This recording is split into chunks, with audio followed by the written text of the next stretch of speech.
Welcome to our quick guide on how to mute a YouTube video on your phone. Whether you're looking to watch without disturbing others or just need some quiet time, we've got you covered. First, unlock your phone and open the YouTube app.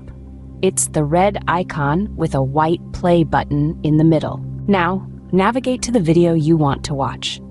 You can search for it or find it in your recommendations. Once the video starts playing, you'll see the video controls at the bottom of the screen. Here's where the magic happens. Look for the speaker icon on the right side of the video controls. This is the mute button. Tap it once and voila, the sound is off, but your video will continue playing silently. Alternatively, you can use your phone's volume buttons. Simply press the volume down button until the sound is completely off. And that's all there is to it. Now you can enjoy your videos without sound whenever you need to. Don't forget to like, share, and subscribe for more tips and tricks. Happy watching!